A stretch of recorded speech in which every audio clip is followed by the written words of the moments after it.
I've finally found a use for this K-300 UV glue. This is the one that sets much more slowly than the little pen refill ones. So I've been using it to fill the screw heads of these Torx screws, and it's just about got enough viscosity for the glue to hang in the screw head. And that acts as an additional deterrent. I mean, it doesn't stop a determined person digging that glue out, but it just stops someone who's tooled up from immediately undoing those screws. And if you do want to remove these screws, then it's relatively easy. Yes, I know this is a very rusty knife, but it's a relatively easy thing to just dig the glue back out of the screw head. And it takes a little bit of effort, which is why it works so well as a deterrent against casual thievery. But yeah, you can get the glue back out of that screw head,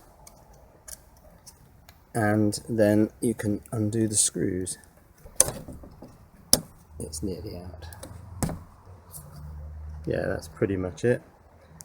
Move the item that you want to move, and then just refill it with UV glue. But it is difficult enough. Yes, that's finally got it out. It is difficult enough to put, I think, off even the most determined of thieves if they have to remove the glue from all of these Torx screws and have a Torx screwdriver on them. I think it would put them off. Yeah, it works really well for that. And it just stops the tool. This is a T20 Torx. It just stops it going into the screw. It must be very frustrating for someone who finds that they've got the right tool and it won't fit. One thing I have noticed though is that the glue I put in these black japanned screws just seems to be taking an age to set.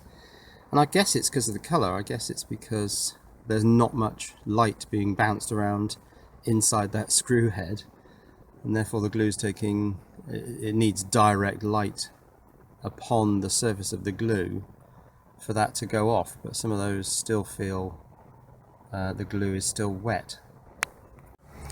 But for silver headed or these gold headed screws, yeah, that K300 UV glue works really well.